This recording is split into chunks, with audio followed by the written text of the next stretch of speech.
এই খাবারটা তো সবার খুব পছন্দের খাবার, তাই না? চলুন সম্পূর্ণ রেসিপিটা দেখা যাক। আসসালামু আলাইকুম। সবাই কেমন আছেন? আমি তো বেশ ভালোই আছি। এই তো লুচি বানানোর জন্য আমরা একটা ডো তৈরি করব। কিছুটা কালো জিরা, একটু অয়েল, তেল তারপরে দিয়ে এই তো লবণ দিয়ে ভালো করে মেখে নিয়েছি। ডোটা বানিয়ে নিয়েছিলাম আমি।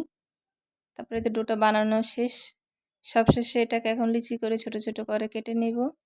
১ কাপ ময়দা দিয়ে অনেকগুলো লুচি আপনারা বানাতে পারবেন। এই রেসিপি দেখে যদি বানান।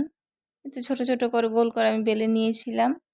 তারপরে এখন আমি এই প্যানে তেল দিয়ে তারপরে এটা বেলে ভেজে নেব। তেল দিয়ে দিয়েছি প্যানে, এখন সবগুলো তো বানিয়ে নিয়েছি, এখন সবগুলো ভেজে নেব। এটা যদি সম্ভব হয় আপনারা চেষ্টা করবেন যে গোল কড়াইতে ভেজে নেওয়ার জন্য। গোল কড়াইতে ভাজলে লুচিগুলো সবগুলোই ফুলবে। ডুবো তেলে ভাজলে ভালো হয়। তারপরে এই তো আমার এই লুচিগুলো আমি একটু মুচমুচে করে ভেজে নিয়েছিলাম। খেতে বেশ মজার হয়। আমি তার সাথে খাওয়ার জন্য রান্না করেছিলাম। ডাল দিয়ে খেয়েছিলাম। খুব মজার হয়েছিল খেতে। আর দেখুন লুচিগুলো দেখতে কতটা সুন্দর হয়েছিল। এই তো আমি ডাল রান্না করে নিয়েছিলাম। একটা বাটিতে সার্ভ করে নিব এখন।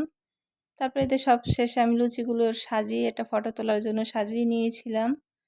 আর খেতে দারুণ মজার হয়েছিল। বানানো যতটা কষ্ট না, খেতে তার থেকে বেশি মজা। এই তো সব শেষে সবাই ভালো থাকবেন। টাটা।